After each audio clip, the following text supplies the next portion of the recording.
receive a shock, and I felt that it would be a serious blow to his pride to fail now. But once within the room above, my doubts speedily fled. There was that in Mr. Gryce's face which anyone acquainted with him could not easily mistake. Whatever might be the mysterious something which the room contained, it was evidently sufficient in his eyes to justify his whole conduct. "Now, sir," said Mr. Blake, turning upon my superior with his sternest expression, "the room and its contents are before you. What have you to say for yourself?"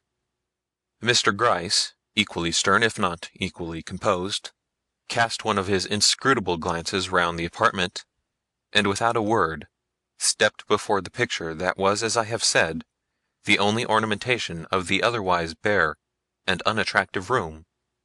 I thought Mr. Blake looked surprised, but his face was not one that lightly expressed emotion. "A portrait of my cousin, the Countess de Mirac," said he with a certain dryness of tone hard to interpret.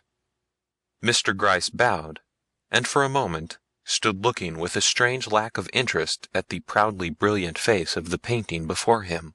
Then, to our great amazement, stepped forward, and with a quick gesture turned the picture rapidly to the wall, when, gracious heavens, what a vision started out before us from the reverse side of that painted canvas!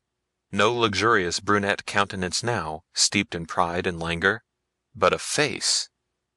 Let me see if I can describe it. But no, it was one of those faces that are indescribable. You draw your breath as you view it. You feel as if you had had an electric shock. But as for knowing 10 minutes later whether the eyes that so enthralled you were blue or black, or the locks that clustered halo-like about a forehead almost awful in its expression of weird, unfathomable power, were brown or red, you could not nor would you pretend to say.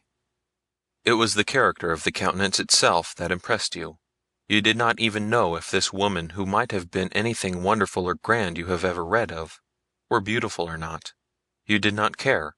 It was as if you had been gazing on a tranquil evening sky, and a lightning flash had suddenly startled you. Is the lightning beautiful? Who asks? But I know from what presently transpired, that the face was ivory pale in complexion, the eyes deeply dark, and the hair, strange and uncanny combination, of a bright and peculiar golden hue. "You dare!" came forth in strange broken tones from Mr. Blake's lips. I instantly turned towards him.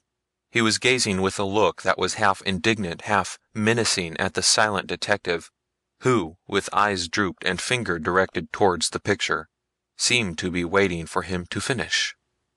"I do not understand an audacity that allows you to. Was this the haughty gentleman we had known, this hesitating troubled man with bloodless lips and trembling hands?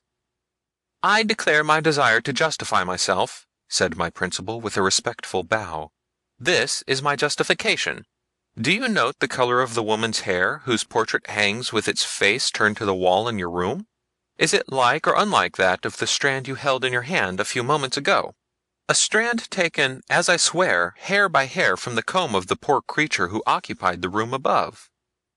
But that is not all," he continued, as Mr. Blake fell a trifle back. "Just observe the dress in which this woman is painted. Blue silk, you see, dark and rich, a wide collar cunningly executed. You can almost trace the pattern. A brooch, then roses in the hand, do you see? Now, come with me upstairs." Too much startled to speak, Mr. Blake, haughty aristocrat as he was, turned like a little child, and followed the detective, who, with an assured step and unembarrassed mien, led the way into the deserted room above. "You accuse me of insulting you, when I expressed disbelief at your assertion that there was no connection between you and the girl Emily," said Mr. Gryce, as he lit the gas and unlocked that famous bureau drawer. "Will you do so any longer in face of these?" And, drawing off the towel that lay uppermost, he revealed the neatly folded dress, wide collar, brooch, and faded roses that lay beneath. "Mrs. Daniels assures us these articles belonged to the sewing woman Emily, were brought here by her. Dare you say that they are not the ones reproduced in the portrait below?" Mr. Blake, uttering a cry, sank on his knees before the drawer. My God! My God! was his only reply. What are these? Suddenly he rose, his whole form quivering, his eyes burning. Where is Mrs. Daniels? he cried, hastily advancing and pulling the bell. I must see her at once. Send the housekeeper here, he ordered, as Fanny, smiling demurely, made her appearance at the door. Mrs. Daniels is out, returned the girl. Went out as soon as ever you got up from dinner, sir. Gone out at this hour? Yes, sir. She goes out very often nowadays, sir. Her master frowned. Send her to me as soon as she returns, he commanded, and dismissed the girl. I don't know what to make of this, he now said in a strange tone, approaching again and touching the contents of that open bureau drawer, with a look in which longing and doubt seemed in some way to be strangely commingled. I cannot explain the presence of these articles in this room, but if you will come below I will see what I can do to make other matters intelligible to you. Disagreeable as it is for me to take anyone into my confidence, affairs have gone too far for me to hope any longer to preserve secrecy as to my private concerns.